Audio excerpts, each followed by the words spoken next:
পরমাণু থেকে বিদ্যুৎ উৎপাদনের চূড়ান্ত ধাপে প্রবেশ করছে বাংলাদেশ। পাবনা রূপপুর পারমাণবিক বিদ্যুৎ কেন্দ্রে প্রথম ইউনিটের জ্বালানি লোডিং শুরু হচ্ছে আজ দুপুর 2:30টায়। এই কার্যক্রমে আয়োজন করা হয়েছে ঐতিহাসিক অনুষ্ঠানে মন্ত্রিসভার সদস্যদের পাশাপাশি উপস্থিত থাকবেন নির্মাতা প্রতিষ্ঠান রোসাটমের মহাপরিচালক এবং আন্তর্জাতিক পরমাণু শক্তি সংস্থা IAEA এর প্রতিনিধিরা। বিদ্যুৎ উৎপাদন শুরুর অন্যতম গুরুত্বপূর্ণ ধাপ এটি। জ্বালানি লোডিং সম্পন্ন হলে 3 মাসের মধ্যেই পরীক্ষামূলকভাবে জাতীয় গ্রিডে বিদ্যুৎ যুক্তের সম্ভাবনা রয়েছে। শুরুতে প্রায় 300 মেগাওয়াট বিদ্যুৎ জাতীয় গ্রিডে যুক্ত হবে।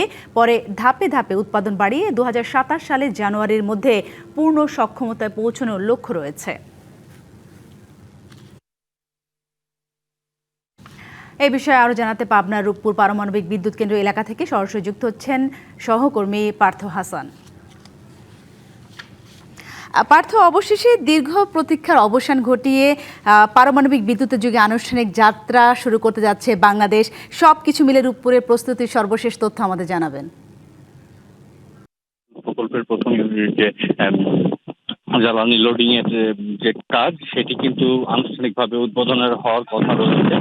দীর্ঘ প্রায় 1 দশকের প্রস্তুতি, অবকাঠামো নির্মাণ ও জটিল কারিগরি অর্জনের পর কিন্তু অবশেষে পরমাণু বিদ্যুৎ উৎপাদনের যুগে প্রবেশ করতে যাচ্ছে বাংলাদেশ। আর কিছু সময়ের মধ্যে এই জ্বালানি রয়েছে। এই এই উদ্বোধন অনুষ্ঠানে কিন্তু যোগ দিতে রোসাটমের 18 জন সদস্য উপস্থিত আজ থাকবেন বলেই কিন্তু আমাদেরকে জানানো হয়েছে।